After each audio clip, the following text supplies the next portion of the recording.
cristão. O que torna um lar cristão.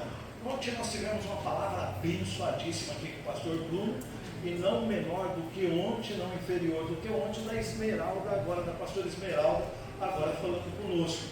E nós vamos agora encerrar nesse momento com essa palavra, o que torna um lar cristão.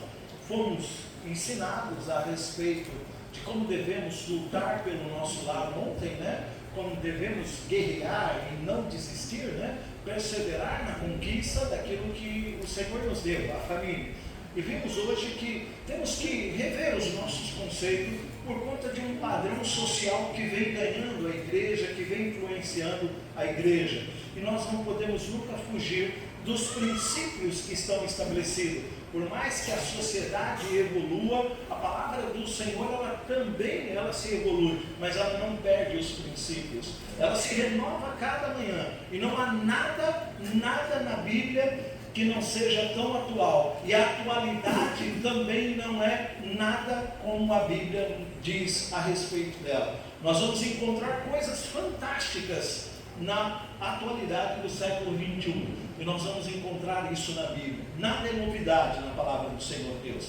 Nós é que precisamos de fato nos sintonizar com isso. E eu quero puxar um texto aqui de 1 Coríntios capítulo 15, o verso de número 58. É um texto bem conhecido, 1 Coríntios capítulo 15, o verso de número 58. E esse texto é para todos nós, mais especificamente, sem exceção, é óbvio, para todos nós, mais especificamente para a CBVC, aqui nesse sentido do que nós estamos vivendo hoje, da visão que Deus tem dado, daquilo que o Senhor tem falado com a igreja, com vocês aqui. Esse texto diz o seguinte: portanto, meus amados irmãos, sede firmes e constantes, sempre abundante na obra do Senhor, sabendo que o vosso trabalho não é vão em Deus. Não desistam nunca, não deixem de lutar, de perseverar na obra do Senhor. Como dizia, né, mas ecoa nos nossos corações e está ancorado em nossa memória. É como está lá: retroceder nunca, desistir jamais, perseverar sempre. Isso é o que Coríntios está dizendo. Não desiste, olhe para aquilo que o Senhor tem colocado em sua vida, persevere, ainda que as circunstâncias não lhe pareça favorável, mas o são, porque quando tudo acontecer, você vai entender que você estava dentro do propósito de Deus, quando lutava, quando perseverar. Amém? Glória a Deus.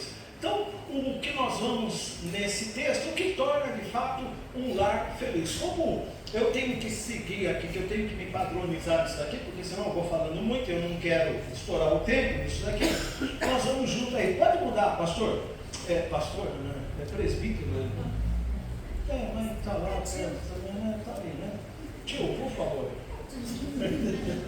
Bom, então aí vocês vão encontrar aqui, conforme eu pedi para mudar aqui, a gente vai mudando junto. O que realmente significa um lar cristão? Qual o conceito que você tem de um lar ser cristão? Qual é o pensamento que você constrói em cima disso? O que é um lar cristão? Será que são apenas algumas práticas religiosas que nós fazemos com um certo hábito, que nós fazemos dia a dia? Será que é isso? Ou há algo mais profundo do que devemos buscar? Será que o lar cristão vai além desse conceito que tem? Por isso hoje nós vamos explorar juntos fundamentos que fazem da casa um verdadeiro lar cristão, onde Cristo é o centro e vive segundo os seus ensinamentos. Então entender que um lar cristão, ele deve ter centrado Cristo em sua concepção, em seus pensamentos, em sua ação. Se eu não tiver de fato, como nós vimos aqui, a palavra de Deus, como nós vimos aqui, os dois pastores falando, então não tem sentido, porque se eu digo que estou em Cristo e eu não tenho Ele como centro da minha vida, então eu estou apenas falando, como diz Isaías: esse povo me louva com os lábios, pois o coração está longe de mim. Isso é de fato, uma sintonia de engrenagem. À medida que eu creio, à medida que eu conheço, é à medida que eu vou praticar. Isso é, se tiver em meu coração a disposição para colocar em prática. Semana passada, pela graça de Deus, nós aprendemos algumas coisas sobre a questão de conhecer, a questão de aceitar e a questão de confiar. E é bem isso que Deus quer fazer conosco hoje. Aceitar tudo que nós ouvimos de ontem hoje, a palavra de Deus. Confiar, nos entregar, aceitar em nosso coração essas coisas e praticar dia a dia nesse sentido. Então nós vamos aprender aqui 6 fundamentos. E eu quero parafrasear aqui a pastora Esmeralda, de falar de esse fundamento, nós vamos falar de 6 princípios, porque bem dito sabiamente que os princípios se permanecem diante das mais variáveis mudanças. Ele continua inabalável quando se fala de princípio. Não pode mudar para mim, por favor.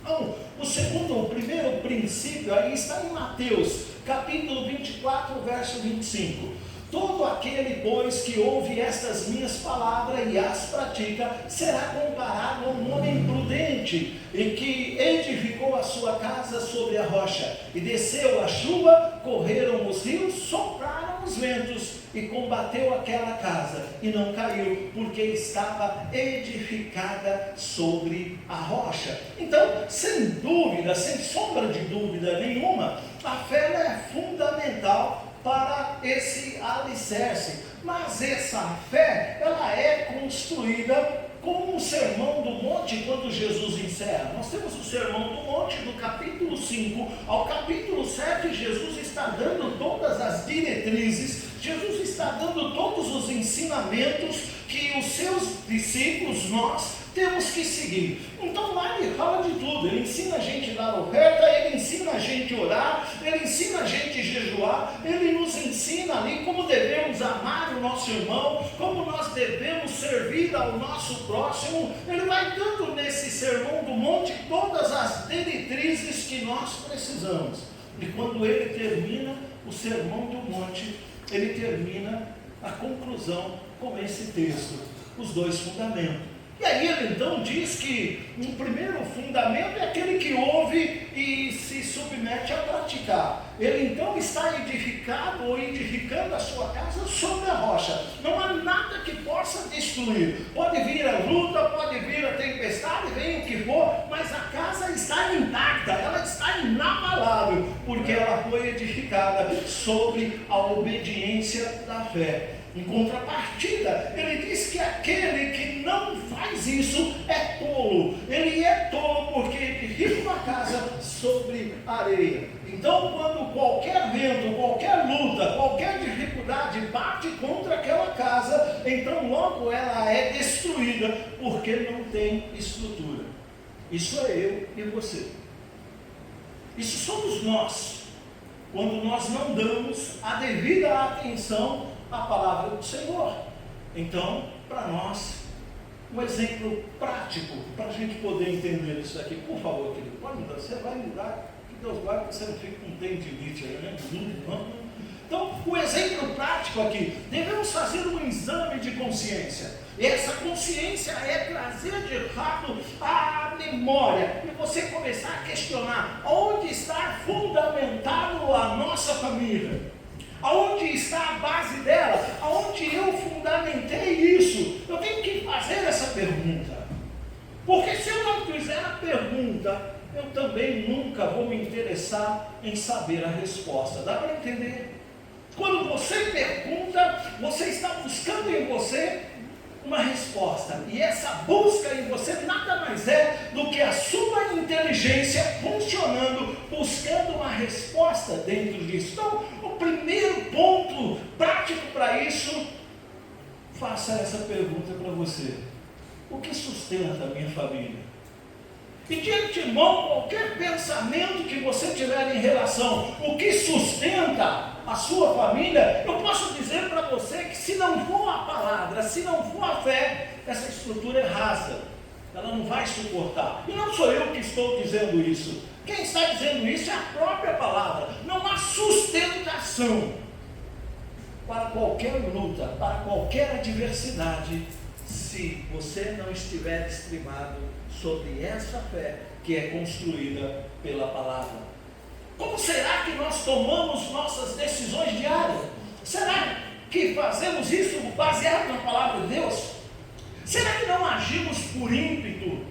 Sabe aquela coisa instinta, aquela coisa animal? Será que não fazemos? Ou seja, será que eu não sou muito mais movido pela inteligência emocional que todos nós temos do que propriamente o racional daquilo que Deus tem para a minha vida? Consegue entender? Não é difícil. A clareza disso, a racionalidade, ela está quando você começa a pensar e quando você começa a refletir sobre a sua ação e quais são os resultados das suas atitudes.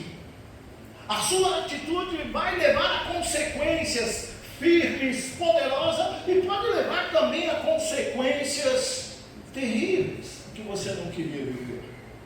Então a pergunta de fato é isso. Se Cristo for a nossa rocha, nossa família resistirá a qualquer dificuldade. E por que resistirá? Porque a própria palavra diz isso para nós. A própria palavra nos ensina revestir-nos de toda a armadura de Deus e ficar firme para que você possa suportar o dia mau. Haverá dias que, por mais que você esteja no centro da vontade de Deus, serão difíceis de viver. E você vai procurar alguma coisa que justifique estar passando por aquilo, porque é próprio do homem isso. Quando nós passamos por luta e passamos por dificuldade, então ficamos procurando aí nas nossas memórias, mas por que estou passando isso? Por que estou passando aquilo? E não encontro uma justificativa, porque nós temos o hábito de procurar também que tudo que está de errado, aparentemente é falha nossa. Não que não seja, há muitas coisas que o são, mas a verdade é que Deus, Ele quer forjar em você a sua imagem cada dia, o seu caráter. Ele quer trabalhar isso em você. E por querer trabalhar isso em você, Ele vai mexer aonde tem que mexer, para poder dar a estrutura que eu e você precisamos. Então entenda que não dá para a gente vencer se não for dessa forma. A palavra.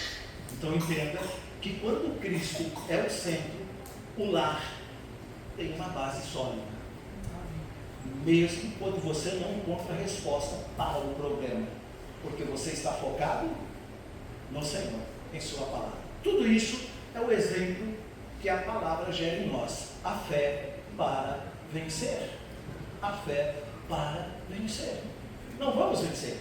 Sem fé, a própria palavra diz isso de uma maneira muito clara para nós. Sem fé é impossível agradar a Deus.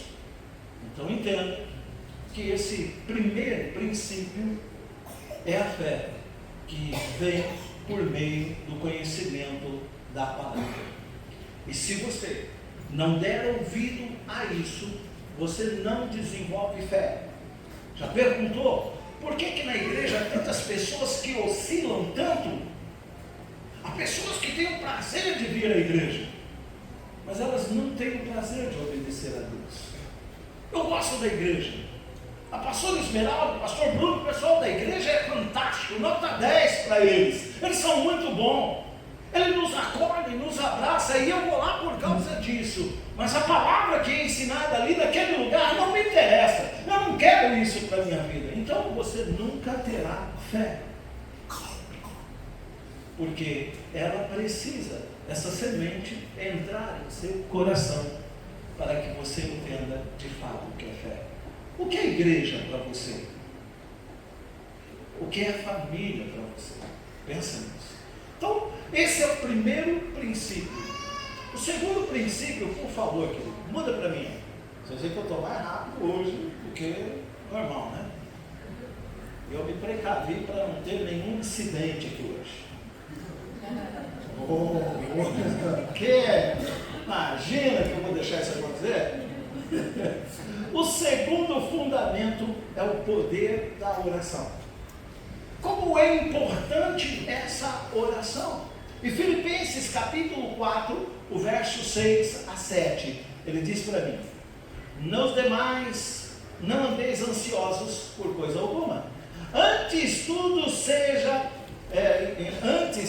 em tudo, sejam os vossos pedidos conhecidos diante de Deus, pela oração e pela súplica, com ações de graça. E a paz de Deus, que excede todo o entendimento, guardará os vossos corações e o vosso sentimento em Cristo. Então, a primeira coisa a entender é que eu preciso conhecer a palavra, eu preciso crer, eu preciso de fato estar firmado aí, mas ela diz para mim que eu preciso ligar tudo isso à oração. Eu preciso estar de fato em oração. Se eu não tiver o hábito de orar, e se eu não tiver também a súplica, pode ser que eu não alcance nada. Porque a oração é aquilo que eu falo com Deus, aquilo que eu converso com Deus, aquilo que eu apresento diante de Deus. Mas a súplica, ela é diferente. A súplica é um estado de humilhação, de consciência de quem eu sou e quem é que eu estou clamando socorro. Então, a súplica totalmente diferente do que nós vemos lembrar, porque se Deus não mover, eu não vou à igreja, se Deus não abrir a porta, eu não vou ler a Bíblia. O azar é seu, quem perde é você, e Deus nem se abala com essa birra quando a gente faz. Ele nem se abala com isso. Quem perde, na verdade, somos nós, porque o que ele está dizendo é, se você tem uma necessidade, e essa necessidade na sua casa, seja em que âmbito for, em que pavimento for, você deve fazer a súplica. Reconheça quem é o Senhor da sua vida e quem é o Senhor da sua família. Então você vai falar com Ele, não como a gente vê hoje, tratando Deus de você. Ele é Senhor, soberano, Rei dos reis, Senhor dos senhores. O salmista dizia assim: levantai, ó portais eternos, para que entre o Rei da glória. E na segunda voz dizia: quem é o Rei da glória?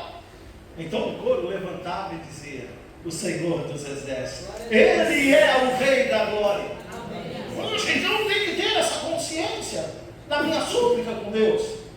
Quando eu falo com um doutor, quando eu falo com um juiz, eu trato com a maior reverência. Mas quando se trata de Deus, eu não tenho essa reverência. E a justificativa é simples: eu tenho uma intimidade com Ele, e por ter essa intimidade com Ele, eu posso chamar Ele de você, de cara. E a Bíblia não ensina isso. Os homens mais íntimos de Deus não tinha nenhum tratamento irreverente a Deus. Nenhum tratamento irreverente. Todos eles se reverenciavam a Deus. Todos eles se reverenciavam a Deus. Mas o que é isso? Eu não oro assim. Eu não tenho entendimento de orar. Eu falo com Deus assim, esse é meu jeito. Ele me compreende, Ele me entende. Ele pode compreender e entender, mas isso não quer dizer que Ele aceite essa forma que você está fazendo. Por quê? É Ele mesmo que diz que devemos ter reverências. Poxa vida, que tremendo! Então, o segundo princípio que nós devemos ter na família é a oração. É a oração, e é fundamental isso para poder o lar se fortalecer cada vez mais. Pode mudar aquilo. E aí, dentro de um comentário, a oração é a chave que abre o coração de Deus. E é óbvio que quando essa oração está dentro do propósito dele, sem dúvida nenhuma. Em um lar cristão, a oração não deve ser algo que fazemos apenas quando as coisas vão mal, mas uma prática constante. Quando oramos, entregamos a Deus as nossas ansiedades, ansiedades e preocupações. Em troca, recebemos a paz de Cristo. E quantos lares não estão cheios de preocupação? Talvez o seu hoje esteja nesse estado. Quantas famílias lutam diariamente com problemas que o coração poderiam ser entregues, em oração ser entregue à mão de Deus? Bom, eu não oro, porque as coisas não caem do céu. Precisa orar. A coisa que é óbvia. Não precisa? Não é bem assim. Quando você tem o hábito de orar, a primeira coisa que você está demonstrando é a confiança naquele que é superior e soberano sobre qualquer situação. Então, quando você ora e entra na presença dele, você chama ele para essa orientação, para esse reconhecimento. E isso faz toda a diferença, porque você olha mesmo com isso, mesmo sendo o cabeça da sua casa, o Senhor da sua casa, você reconhece Cristo como o Senhor da sua cabeça. E aí você entende então que ele precisa ser consultado. E isso vai acontecer através da oração. Então entenda de uma maneira muito clara, muito simples. Se você não tem o hábito da oração, possivelmente você vai alcançar algumas vitórias. Ah, mas eu alcancei isso, Deus moveu isso, e eu não oro tanto. Alguém orou por você? Alguém que sabia da tua luta, da tua dificuldade, entrou à presença de Deus e intercedeu. Não dá para negar que Deus ouve. Então também não dá para mim vangloriar que recebo algumas coisas, e se recebo de Deus algumas coisas, nada mais é do que alguém que de joelho apresenta a minha vida diante dele. E aí então eu tenho resultado. Mas isso não tira a responsabilidade que eu tenho de levar a minha família em oração. Então o hábito de orar em família vai mover de forma grandiosa e vai trazer para as nossas vidas compreensões que normalmente não teríamos, porque elas se manifestam no mundo espiritual. O mundo espiritual é esse que nós entramos numa dimensão em espírito e em verdade. Quem disse isso é Jesus. Ele está procurando verdadeiros servos, adoradores que o façam em espírito e em verdade. E a minha casa, para ser uma adoradora, para ser de fato reconhecida, ela precisa entrar nessa dimensão. E essa dimensão só entra quando eu dobro o meu joelho e quebranto o meu coração para falar com Deus. Percebe então? Que esse fundamento, esse princípio, ele é importante para que a fé que você adquiriu pelo conhecimento seja fortalecida. Meu, que tremendo! Que tremendo! E depois que você acostumar a orar e receber muitas vitórias, você vai ficar tão acostumado que vai ter um momento que ele não vai responder. E uma vez, estava com a Cris, e eu estava indo para o Shalom. Eu contei isso aqui, mas é propício. A gasolina do carro acabou. Era um Fusca 68, beijinho. Ele parecia que tinha chacoalho, né? Por onde ele andava, ele dava sinal: o pastor está chegando. Tinha barulho de lata. E aquele Fusca uma benção. Ele ia para Minas, saía daqui à noite, quando terminava o culto, pegava Fernão Dias e ia embora. E foi muito tranquilo. Um dia fomos de dia. Acabou a gasolina. E era mais fácil eu manter hábito do que a Esmeralda estava falando. Era mais fácil eu arrumar uma varinha para abrir o tanque do Fusca, para colocar lá dentro, para ver se tinha gasolina, do que comprar a bomba, a boia de gasolina. Então acabava a gasolina, eu rápido, tranquilo, abria. Não, esse daqui dá para mim chegar em tal lugar. Acabou, lembra disso? Acabou a gasolina. Acabou a gasolina, eu coloquei. Falei, Cris, você não acredita. Acabou a gasolina. Estava só eu e ela. Acabou a gasolina, Cris. E agora? Falei, ó, você crê? Para desse jeito, né? Você é ser cabeça do ar. Eu já. Você crê nisso? Você crê? Se a gente orar, Deus vai pôr gasolina nesse carro e a gente vai embora. Ela virou para mim e falou, creio. Então, Senhor, acabou a gasolina, assim, Jesus, põe gasolina no carro. Olhei para ela, é agora, hein? Tá, o carro. Nossa, um ronco de um motor novo. Entramos no carro e entramos, já estava lá dentro do carro, né? Tocamos o carro e foi embora. No meio do caminho, uma voz veio e falou para mim, não era gasolina. No efeito papagaio, na emoção, sem discernir nada, virei para ela, falei, Cris, não é gasolina não, acho que era outra coisa. Eu ter entrado um cisto aí na agulha do Fusca aí, Deus aí. Quando eu falei isso, ela, será? Quando ela falou, será o carro? Bom, o carro morreu. Eu falei, não acredito.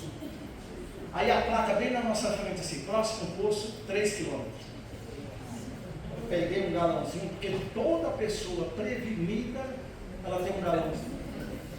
Peguei um galãozinho e foi.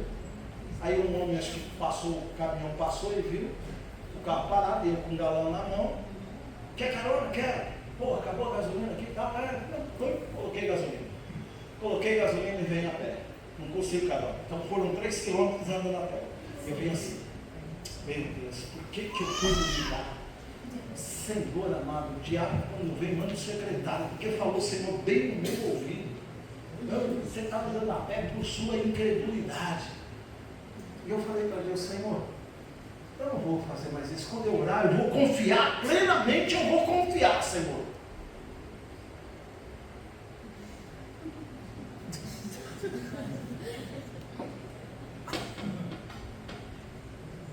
Legal. Quer que eu beba água? Mas ele já deu um toque assim. Foi não. Então, não vou, Senhor, duvidar mais quando eu estiver orando. Aí, 1 mês e pouco que a gente vinha todo mês para São Paulo. Estou eu, a Cris, e quem, Cris? Quem? Fala alto aí. Fala comigo como você fala lá em casa. Olha.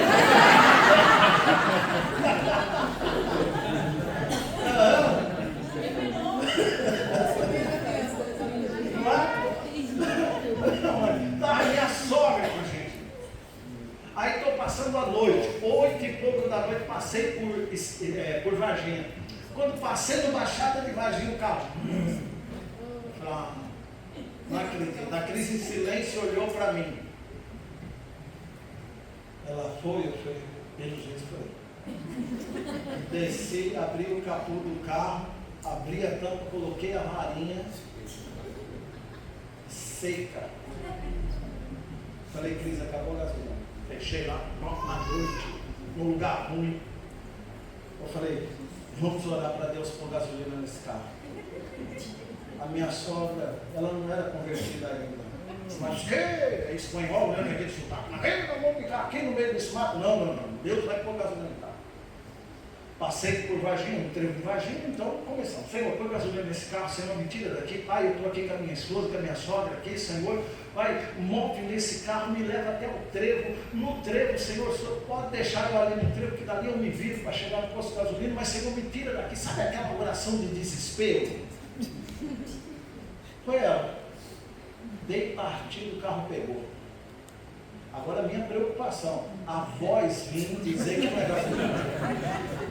Não deu outra. Pá, ninguém gritou. Aí eu estou o tempo todo, Deus colocou gasolina nesse carro. Virar para Cristo, glória a Deus, aleluia, Deus colocou gasolina nesse carro. Que coisa tremenda, e não dando brecha para vir nenhum pensamento contrário. Quando entrei no trevo, aquela alegria, peguei o galãozinho, o carro morreu, falei, vou descer até o posto aqui, peguei o galão e estou descendo, mas uma alegria, eu estou muito feliz, porque pela segunda vez, aí eu estou perguntando para o rapaz, por favor, onde eu posso gasolina? Você desce essa rua aqui, ela desce, está mais ou menos aí uns 500 metros, 800 metros. Aí eu fui, peguei a gasolina, eu estou vindo de novo. O Espírito, você está andando a pé, porque você não sabe orar. Porque eu te trouxe até o trevo, não podia te levar até o posto. Aquilo foi um balde de água fria. Mas eu falei, nem quero passar por outra, né? Porque o que você passa nisso? Foi para casa, tranquilo, pensando ali, peguei o carro, e aí coloquei gasolina, chegando para casa e Cris, 2 vezes Deus pôs gasolina nesse carro. Meu, isso dá um ânimo, isso traz um. Mas eu não podia ter, eu tinha que aprender a orar, Cris. Tinha que ter orado para chegar tão ponto, Deus falou isso comigo, assim. Estava o quê? Indignado com a situação. Eu falei, não, se isso, nem falei, eu pensei, se isso acontecer de novo, vixi, eu vou pedir até para o frentista pagar a gasolina. Não vai dar outra. Peguei a Kombi, lembra da Kombi do Luiz Carlos? Peguei a Kombi, ele falou, Zé, vai para a igreja com a Kombi e tal, assim, não é? No outro mês. Peguei a Kombi na casa dele e estou vindo. Ali na Avenida do Estado, estou vindo tranquilo, só que lá tinha boia, né? Kombi, parou. Eu falei, nossa. Fui lá, dei uma nada. Eu não acredito. Liguei assim, pois estava lá embaixo a vizinha assim, eu falei, não prestei atenção. Porque quando você não tem uma coisa, passa desapercebido quando você tem. No meu carro não tinha boia de gasolina, na Kombi tinha. Eu poderia ter parado no posto, mas nem. Está na hora. Fui lá, mexi na bobina, aquela coisa toda bonitinha, nada. Beleza? Não bebe nada. Dobrei a cabeça assim, empurrei ela, encostei ela na coisa assim, dobrei a cabeça, Senhor, acabou a gasolina dessa conta, assim. Parei para te entrar, nada. Colei diferente de novo e tá, nada. Aí eu fui orar, Senhor, o que está acontecendo? Tal, assim. Vem a voz do Espírito, chama o teu pastor. Eu, poxa vida, não é assim. Aprendi naquele dia. Por mais que eu esteja acostumado a receber, tem dia que eu não vou receber. E a minha alegria vai ter que ser a mesma. A minha alegria vai ter que ser a mesma. Deus não é meu empregado, Deus não é meu servo, Ele não está à minha disposição, Ele não é meu mordomo, Ele é Deus e Ele vai fazer quando Ele quer. Ele fez naquele dia porque Ele é Senhor, Ele fez no outro dia porque Ele quis fazer, e não fez naquele dia porque não quis. Oh, mas quando que você entende isso? Quando você tem um hábito de ler, orar e confiar que em toda e qualquer situação Ele é Deus. Glória. Dando ou não dando, Ele é Deus, Ele é Senhor. Então eu tenho que louvar, então eu tenho que glorificar e exaltar o nome do Senhor. Amém. Então entendo, no segundo princípio, que eu preciso orar pela minha família, com a minha família, mas entendendo que a última palavra é dele. Pode mudar aqui. Exemplo prático. Uma prática pode transformar a nossa família, é a oração, em conjunto. Orar em família traz unidade e harmonia e ajuda a enfrentar os desafios com fé e confiança. Um lar que ora unido, permanece unido. Entenda a importância dessa oração. Terceiro princípio, por favor. A gente que gosta de falar, vem tanta coisa, tanto texto na mente aqui assim. Eu olho para o pastor Bruno ali, eu sei que só passa a mão no bigode, né? Vai, Zé. Bom, o terceiro fundamento é o estudo da palavra. Lâmpada para os meus pés é a tua palavra. Eu preciso entender isso daqui, eu preciso dar esse ênfase à Escritura. Por quê? Porque ela vai funcionar para mim como, de fato, uma bússola. Eu preciso buscar e entender que a palavra do Senhor Deus, ela é meu guia, ela é meu orientador. Vamos ver isso na prática pensando em Israel no deserto. Israel está lá no deserto. Não pode sair daqui por causa dessas câmeras, não viram automaticamente. Mas pode ir, pastor. Ela pega até onde? Aí, pode ir mais. Aqui eu já tenho que fazer um moonwalker aqui, né? Vira pra cá. Bom, o que nós temos que entender? Que a Bíblia é em si bússola que nos orienta.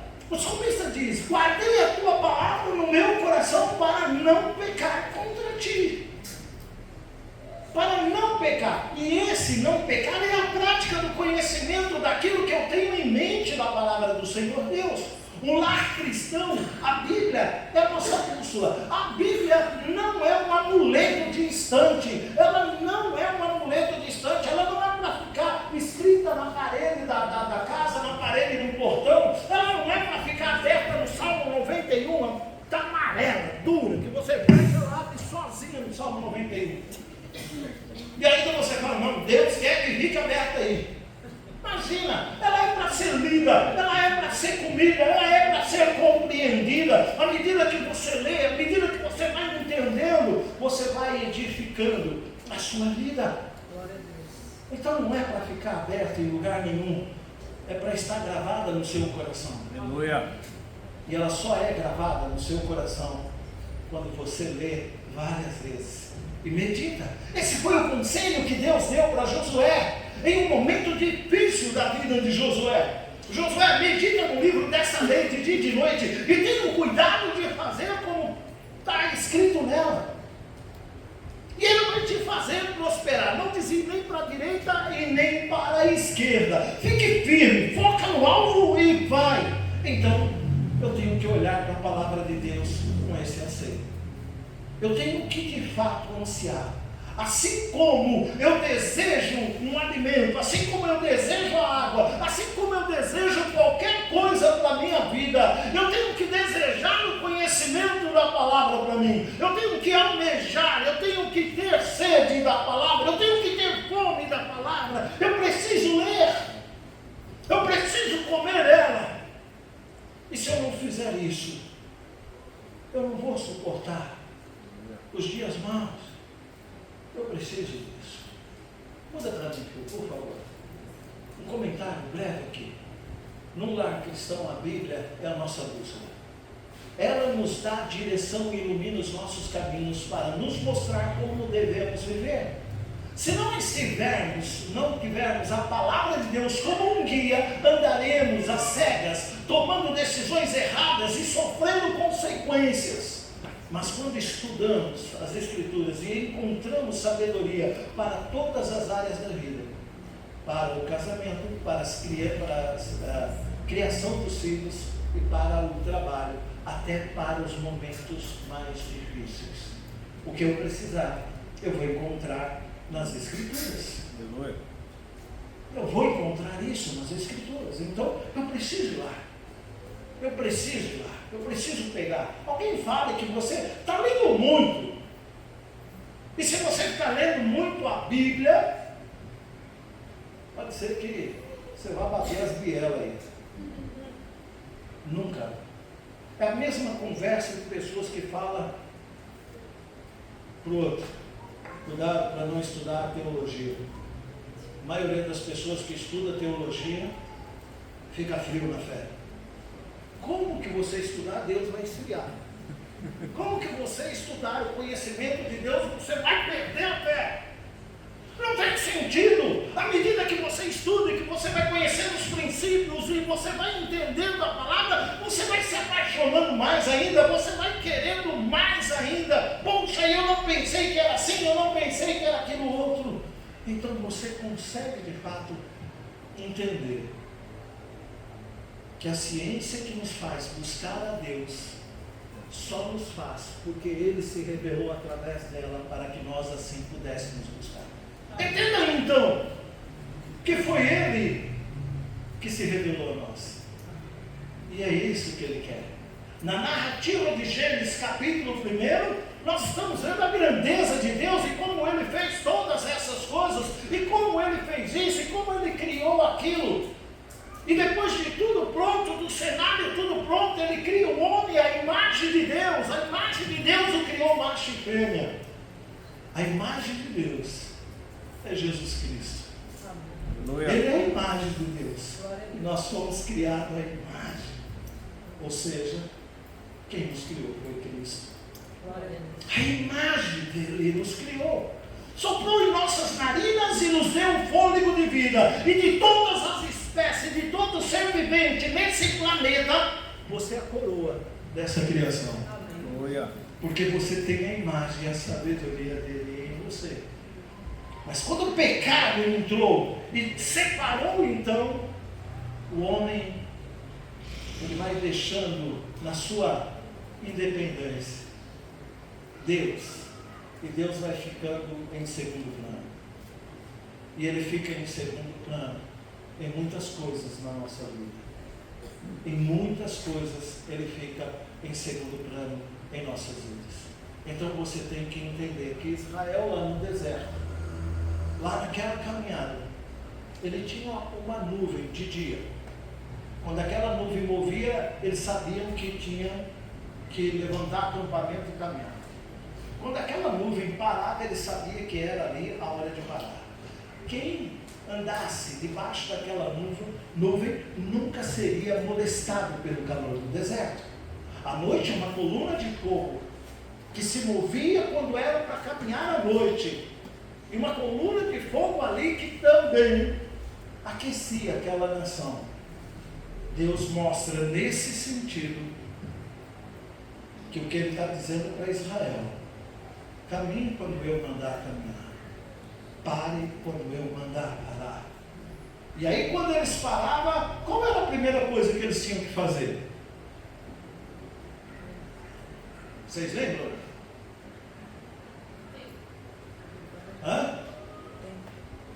Montaram, tá?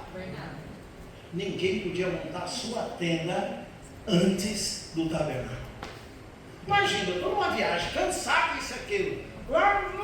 Tem que montar a tenda ainda, puxa, corta para cá, puxa, põe couro de porco, põe couro de animal aqui, couro disso, não, couro de porco, põe. Eu tenho que esperar os levitas montar o tabernáculo lá. Porque a hora que ele montar, eu vou saber de que lado que eu tenho que montar a minha tenda, que lado está a minha tribo, para eu poder montar a minha tenda. Sabe o que Deus estava ensinando eles? A confiar plenamente naquilo que Ele ordenava. E a coisa mais difícil é a obediência. E eles tinham que ter fé e obedecer o tempo todo.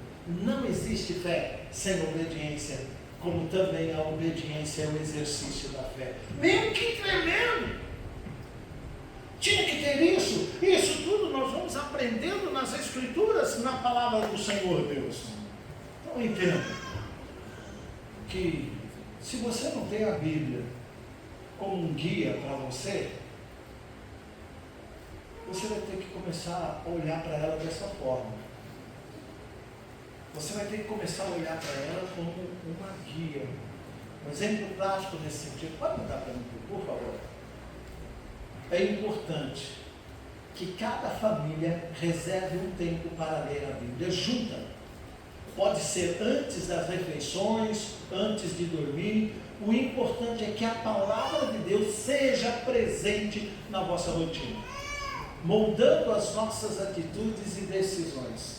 Ou seja, eu vou moldar o meu caráter na medida que eu habituo. Se eu tiver o hábito de ler a palavra assim, todos os dias, aquilo vai fazer parte da minha rotina. Faz parte da minha rotina, muda o meu caráter. Eu semeio o tempo para ler e eu colho as bênçãos que o Senhor tem para mim em sua palavra. Eu preciso fazer isso. Então eu preciso separar. Na época da Esmeralda, na adolescência dela, não, tinha os mananciais do deserto. Você tinha onde? Mananciais do deserto, aquele livrinho que você Eu lia todo dia. Hoje é pão diário, né? Café com Deus, alguma coisa assim. Mas tinha um mananciais do deserto, uma riqueza. Você tinha, Isabel? Quem mais conhece esse material? Antigo. Mas olha que bênção. Todo dia ele tinha um versículo e você lia esse versículo e ele trazia uma explicação e no final ele falava para você orar. Você fazia isso todo dia. Aí pegava e fazia a leitura, a família junto. Era uma devocional que se fazia. Que tremendo! Que tremendo! Hoje não temos mais isso. Porque a tecnologia, ela nos distanciou, como disse o pastor Bruno ontem à noite. A tecnologia, ela nos distancia, gente. É um que fica no quarto com um celular, é outro que fica vendo a televisão, é outro que fica vendo lá o jogo, é outro que fica vendo outra coisa. E aí nós não temos mais um momento de comunhão. Não temos mais isso. Não temos mais essa união. Um dia vendo o Mário Sérgio Cortella, ele dizia assim, que saudade de fazer pamonha. Porque hoje a gente come pamonha daquelas que a gente vê passando no carro. Pamonha, pamonha, pamonha. Pamonhas de Piracicaba.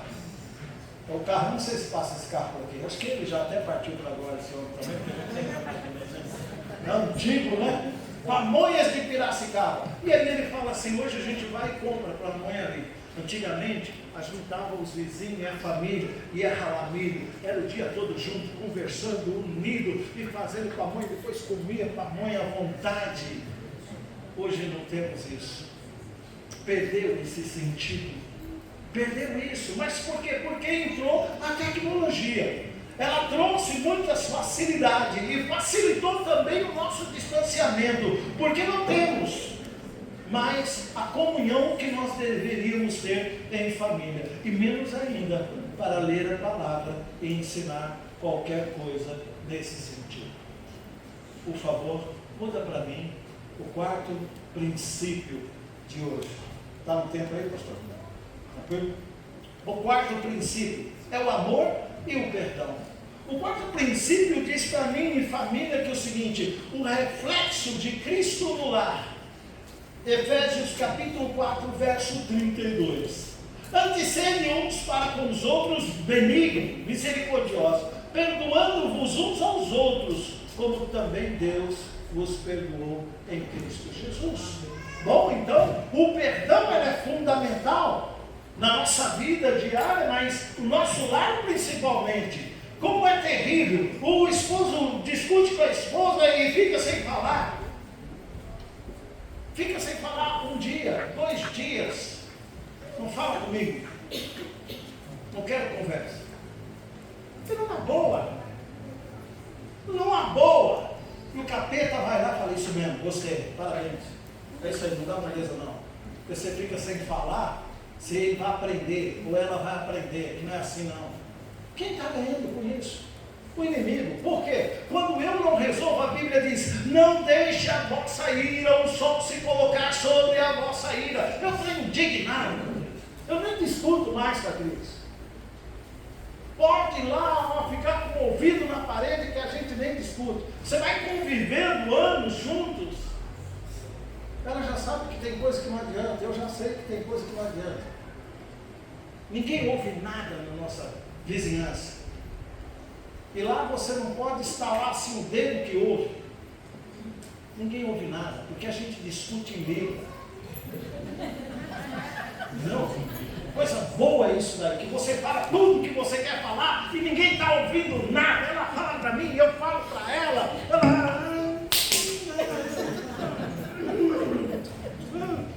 Discute em Libra. É uma maravilha. Discutir em Libra.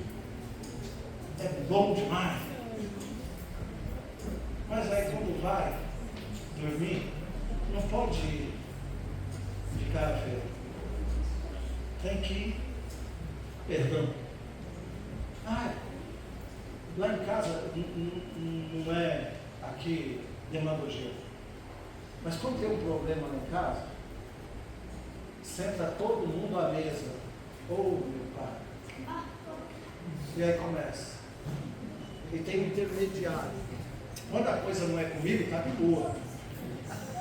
É, boa. Sento lá como juiz e sem a carteira da OAB eu resolvo qualquer coisa. Aí senta lá e vai, dá isso aqui, isso assim, assim, assim.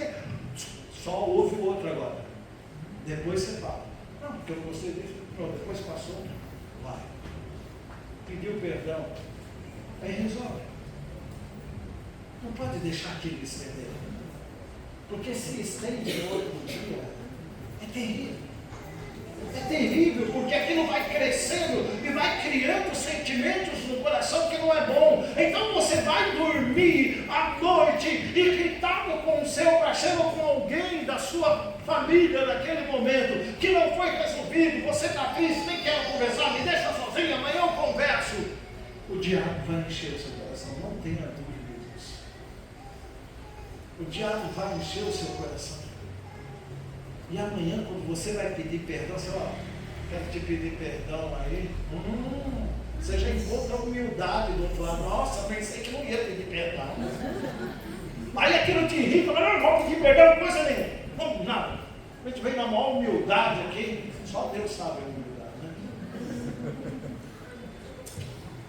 Rasga o coração. Perdão. O maior problema nosso, muitas vezes, gente, é que a gente discute para ter razão. E quando você discute para ter razão, você não consegue ouvir o outro. Porque tudo que ele fala, você já vai quebrando. Ah, não é bem assim, não, que não sei o que tem, isso e aquilo. Você vai quebrando a argumentação. Porque você quer ter razão. Você não quer resolver o problema. Quando você quer resolver o problema, então numa discussão, para resolver o problema, você consegue ouvir o outro e ele te ouvir. Porque ninguém está em busca da razão. Estão em busca de resolver um problema que surgiu entre nós. E quando isso é nele, Pai. Oh, Jesus. Isso é conselhos que a gente dá mesmo. Um dia eu estava com uma irmã, aconselhando ela pelo telefone. E estava a Rebeca comigo. Não vou citar nomes, porque eu nem sei se ela está por aqui. E está a Rebeca. Eu falei, irmã, não faça isso. Não é assim, não é assim, não é assim, não é assim. Não, porque não sei o que tem, ela queria ter razão. Não conseguia.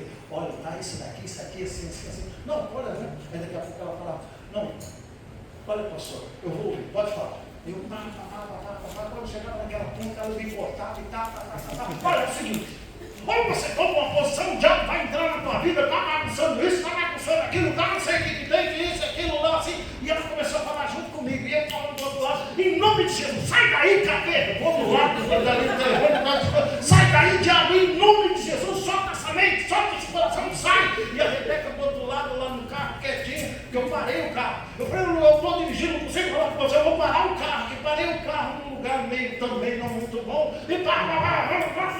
e foi. E ela está lá, o senhor não está me entendendo? Eu estou te entendendo. Você quer ter razão onde você não tem. Aí dias depois ela resolveu naquele dia. Aí depois ela falou para mim assim, não, aquele dia que o senhor discutiu comigo, tal, assim, assim, eu falei naquele dia, nunca mais eu procuro ele, nunca mais eu vou ligar para ele para falar nada do meu coração, não vou fazer isso nunca mais. Me perdoa, porque eu pensei isso do senhor. Ah, está perdoado, comigo você não tem problema.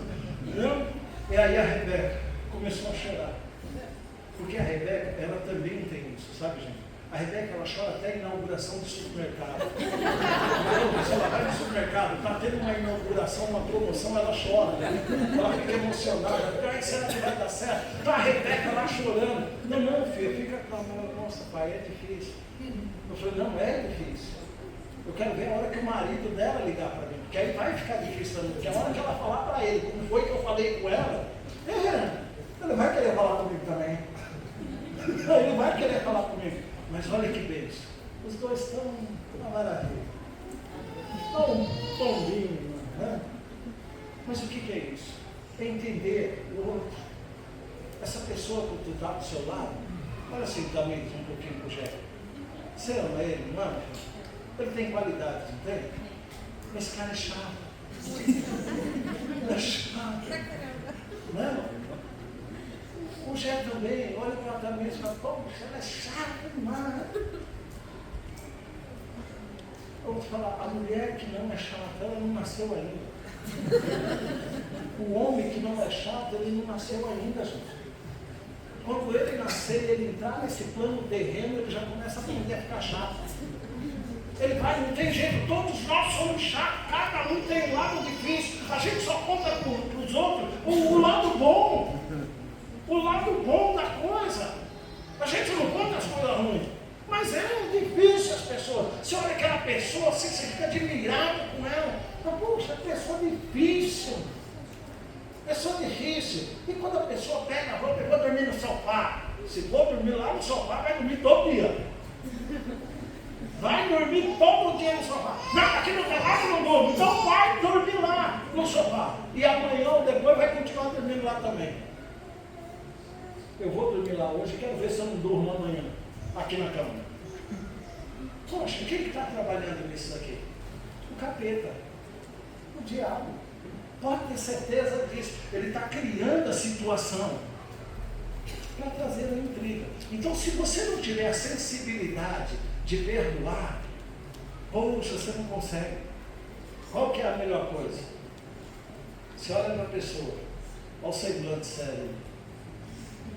Você olha assim, benção, vem cantando uma voz angelical. Olha aquela coisa, vem. Pessoa chata. Eu estava falando agora para o teu filho, me dizendo, outro dia eu estava vendo a sua mãe cantar aqui, ela estava cantando, eu estava procurando o CD. Para mim era o som que estava aí, que voz. Aí ele virou para mim, humilde, eu admirei a humildade. Ela canta muito, né, pastor? Canta muito, né? Mas canta, rapaz. Pô, mas olha o semblante da menina. Ele já está até babando para mim. Eu fui falar de você, já até entrou também. Mas a menina que é chata também. Não fala nada, você diz que eu falo aí. Mas Clebinho é chato. Quem não é chato, gente? Somos. O que precisamos é aprender a lidar com o outro. Porque uma coisa é, o que seria da sua vida sem companheiro, sem companheiro? O que seria? Pode ter certeza que faz muita diferença na tua vida. Então, qual que é a melhor coisa? Aprender a lidar com isso, aprender a vencer. Muda para mim, Clebinho, por favor, um comentário rápido aqui em cima disso daqui. O amor é o maior mandamento de Cristo e o perdão é a prova desse amor. Um lar cristão deve ser um lugar onde o amor de Cristo é vivido diariamente. Isso significa ser paciente, ser bondoso, estar disposto a perdoar, ter essa disposição, sabendo que as famílias, já nos momentos de desentendimento, e é nesses momentos que o amor e o perdão precisa prevalecer. Quando guardamos o rancor, criamos divisões, mas quando perdoamos, refletimos a graça que recebemos de Deus. Então, perdoar é isso. Pode mudar. Um exemplo prático: quantas vezes deixamos que pequenas mágoas cresçam nos nossos corações? Devemos lembrar que assim como Deus nos perdoou em Cristo, também devemos perdoar uns aos outros. Esse perdão traz cura e restauração para as nossas famílias. A consciência do perdão é fantástica. O quinto princípio, por favor, pode mudar. Eu disse que era 6, né? Tudo bem, está no tempo aí? Eu vou aumentar mais 3. Olha lá, o quinto princípio aí. Serviço ao próximo é a missão da família cristã. Servir ao próximo é, de fato, a missão que a família cristã tem. Gálatas 5,13, sede servos uns dos outros pelo amor. Então, quando se fala de servir, poxa, eu tive um exemplo aqui fantástico, tremendo aqui hoje, que 2 exemplos aqui, fantástico. Quando se fala de servir, se fala de se doar, entender, ser proativo. Essa palavra eu gosto demais, proatividade. né? Uma coisa bonita, uma pessoa que tem discernimento, uma pessoa que percebe as coisas, ela vai, ela vê, ela já corre, você nem falou nada, parece que ela leu o seu pensamento. Meu, que tremendo. Mas quando não é proativo, é terrível. Não é fácil. Mas olha a coisa tremenda aqui. Eu esqueci o meu óculos. Naquela corrida para a gente vir para cá, corre, pega o computador, pega fio, volta, pega não sei o que, pega não sei o que. Acaba que esqueci o óculos, porque eu bati a mão no peito na hora que eu cheguei aqui, cadê o óculos? O Ivanilson prontamente me emprestou o óculos dele. Pastor, peguei o óculos dele, não dá. Aí ele me emprestou a Bíblia dele, que a Bíblia dele era mais, a letra era maior. Aí também não deu. Então, poxa. Aí ele falou, não, vou ver se eu acho um óculos. Aí a irmã me lembrou do Josué, da outra vez que o senhor veio aqui, o senhor também esqueceu o óculos.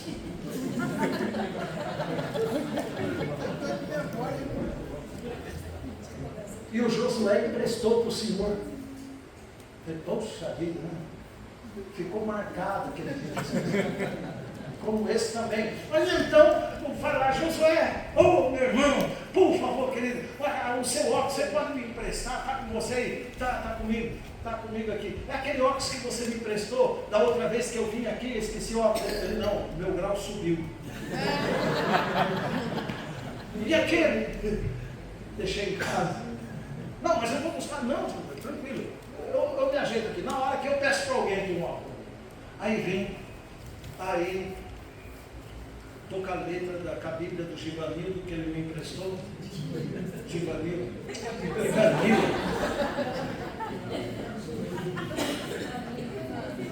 Não, Givanildo é porque nós tínhamos. Você lembra do Givanildo?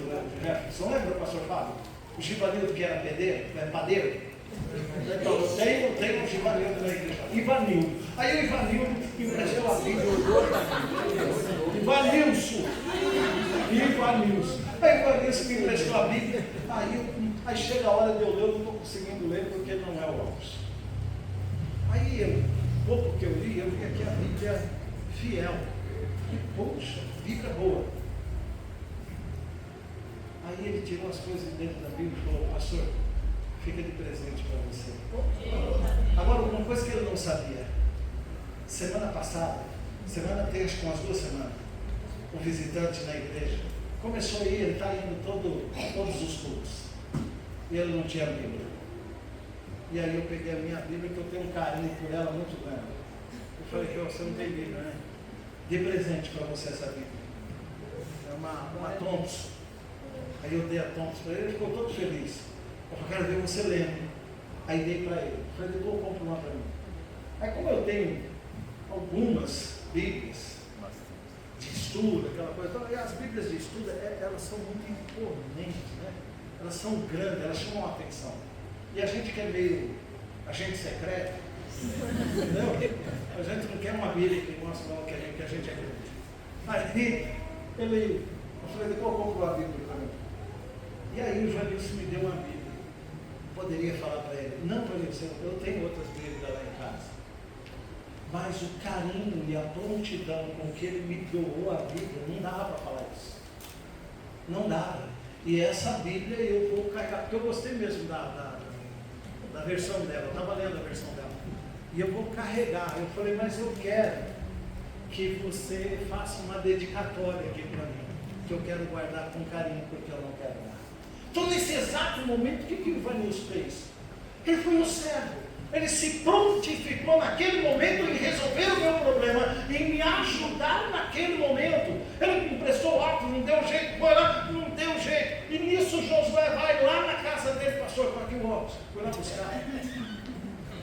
Está aqui o óculos. Aí você vê outro exemplo de servidão. A disposição da pessoa ir lá na casa dele, sair daqui e trazer, e eu estou aqui todo feliz com óculos. Tá bom, vai dar para ler, tudo bonitinho. Aí me chega o Vanilson, pastor, eu comprei uma ali para o senhor. Poxa, glória.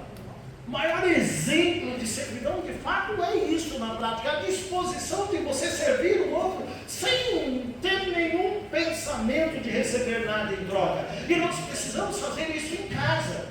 Infelizmente, de uma forma errada, a gente ensina os nossos filhos: meu filho, faz isso daqui para mim. Ah, pai, estou cansado, se você fizer eu te dou isso. Pior, é péssimo esse tipo de... Não tem que dar nada. Ele tem que aprender que é um prazer é servir. Esse é um dos eixos centrais do Evangelho que Jesus nos ensinou, a servidão. Ele é o maior exemplo de servo. Ele se dispôs a servir ao Pai na vontade do Pai por amor de nós. Que tremendo! E ele se submeteu a essa vontade e à morte de cruz, como diz a palavra. Então, se falar de evangelho e não falar de servidão, nós estamos falhando. O evangelho que estamos falando é coxo, porque é de fato a servidão. Eu tenho que estar pronto em servir o outro, independente de qualquer coisa. Independente de qualquer coisa. Eu já vi isso no lar, gente. A mulher trabalha o dia inteiro, o marido também. Chega em casa, o marido senta no sofá, pega o controle e tá. E ainda fala com ele: amor, traz um suquinho gelado, aquele que só você sabe fazer. E ela está correndo atrás de roupa, de fazer uma coisa, de fazer, né? E quando ela chega e senta ali, ela fala: não dá para você pegar um copo para se afogar, hein? Toma, meu.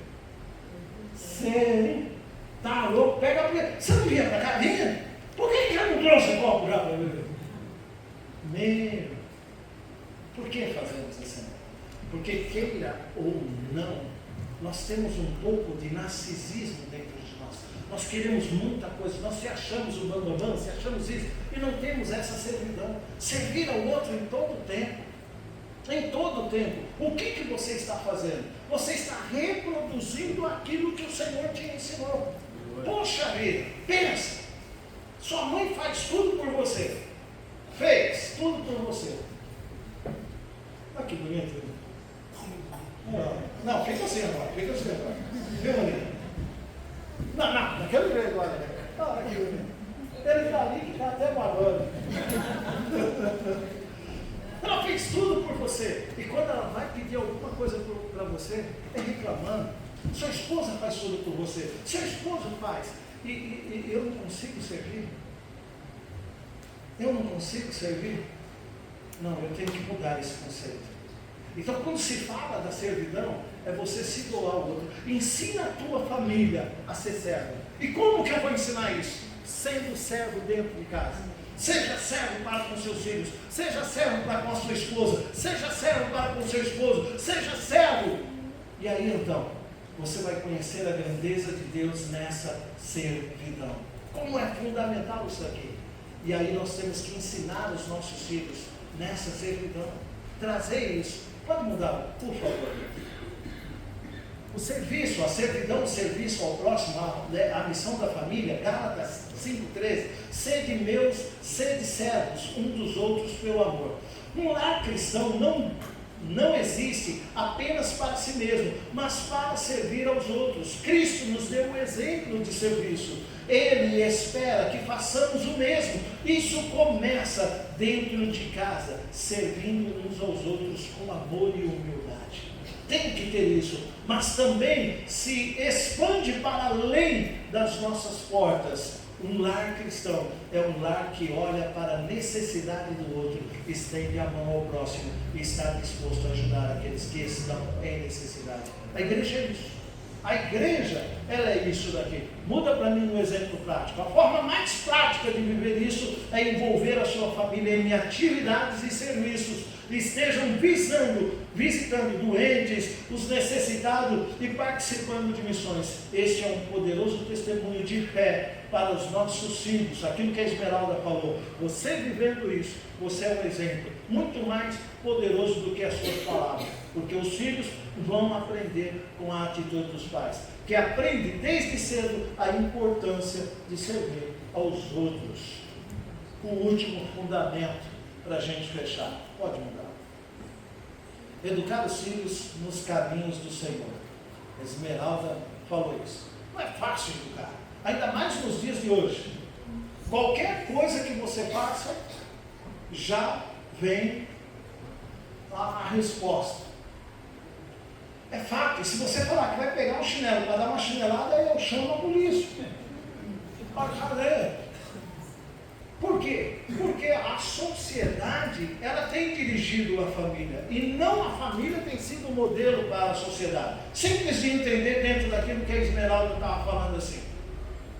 Qual é a base da sociedade? Qual? Família.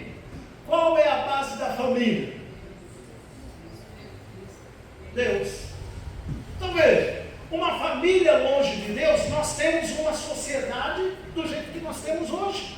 Porque se a família é a base de moral, respeito para uma sociedade, não se temos mais isso. Por quê? Porque a família não tem mais isso. Por quê? Porque perdeu no distanciamento de Deus.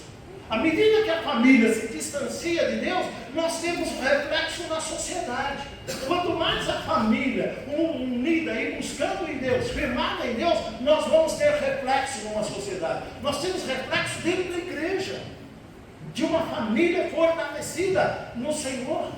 Então, o que precisamos de fato é entender que a educação dos nossos filhos e a nossa, ela deve ser revista. Porque os conceitos que nós temos hoje de educação fogem dos princípios bíblicos. E aí a gente precisa rever o conceito bíblico para poder voltar.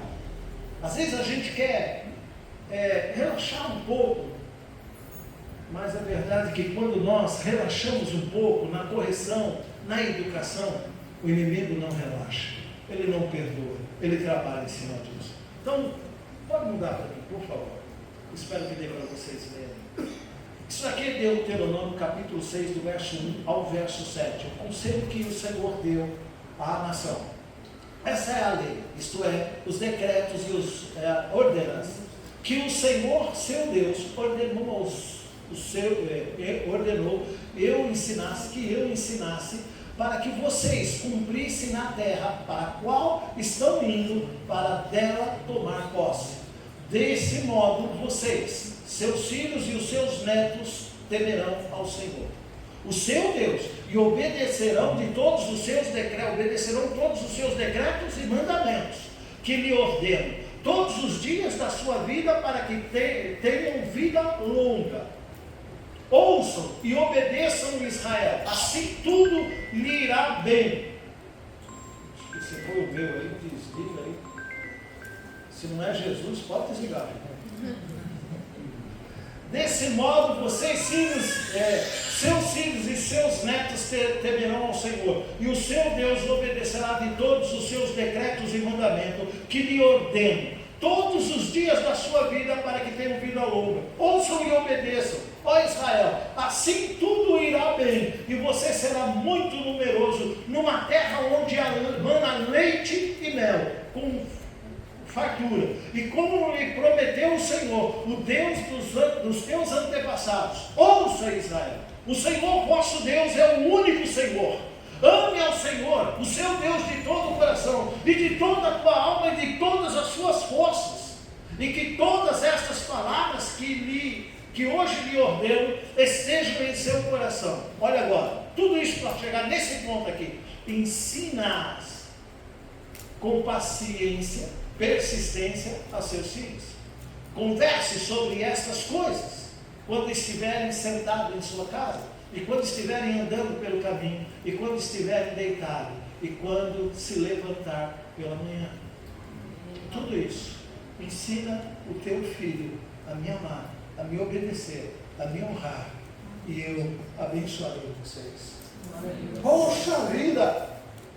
Então a minha responsabilidade está justamente em ensinar os meus filhos a temer a Deus, a ter os princípios de Deus nos seus corações, para que quando eles lá na frente venham os netos, bisnetos e os tataranetos, tenham temor de Deus.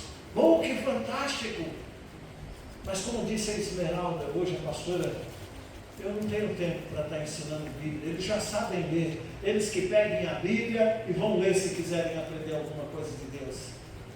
Estou decretando o caos da minha casa. porque eu não quero ensinar a minha filha, a minha esposa, os meus filhos a andar nos princípios do Senhor. Então, negligente eu, viverei o caos da minha casa. Que coisa! Ontem o pastor Bruno disse, não há lar perfeito, como não foi perfeito também o lar de Davi. Quanta luta, quanto problema, mas não foi nada mais, nada menos do que querer andar pela sua própria vontade, não tendo Deus como uma orientação, não tendo os preceitos de Deus como um guia. Então Davi viveu o que ele não queria viver. Mas a diferença de Davi e de muitos é que Davi se arrependeu e corrigiu os seus erros e viveu dias fartos na presença do Senhor Deus. E nós muitas vezes não queremos rever os nossos conceitos e precisamos rever nesse sentido. Ensinar os nossos filhos a caminhar na presença de Deus. Por favor, um comentário em cima disso. A responsabilidade de ensinar os filhos sobre a fé é uma missão dada por Deus para nós pais. Isso não se resume apenas às palavras, mas ao exemplo de vida. As crianças observam seus pais, como disse o pastor, observam seus pais e aprendem mais com o que fazemos do que com o que dizemos.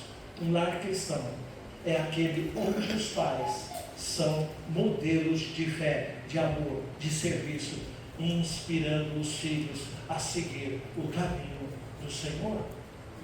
Pode mudar para mim, por favor.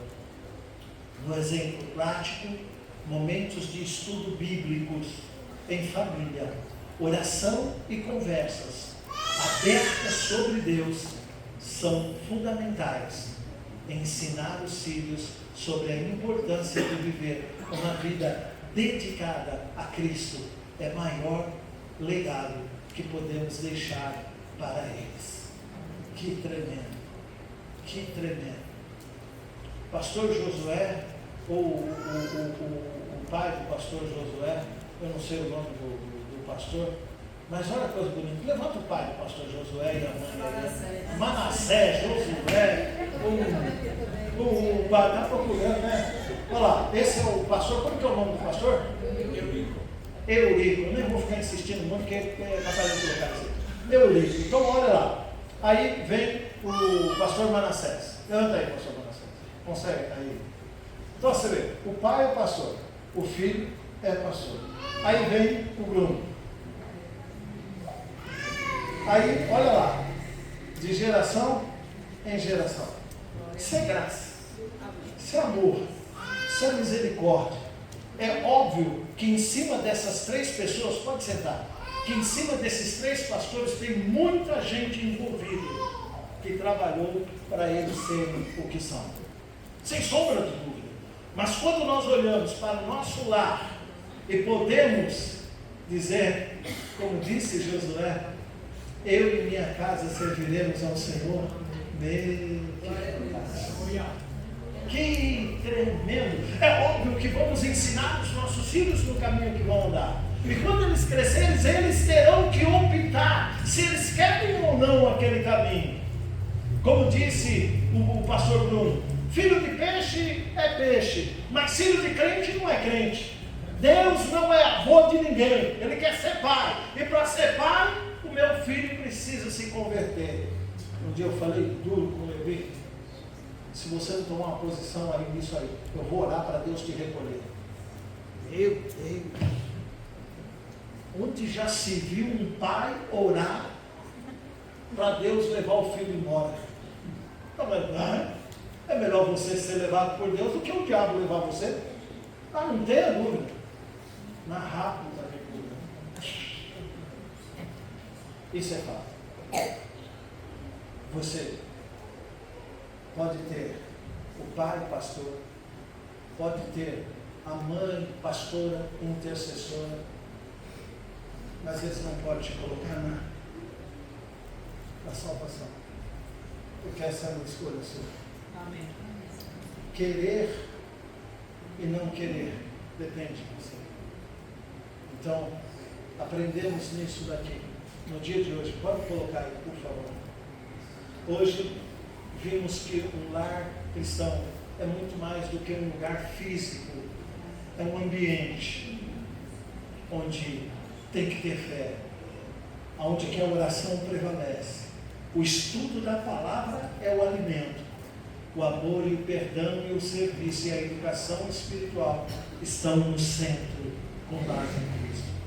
Quando Cristo é o fundamento da sua casa, vivemos uma vida que reflete a luz que a Esmeralda falou. Haja luz, e quando você se submete, a luz vem e brilha na sua casa e na sua vida, e que traz a bênção para todos à nossa volta.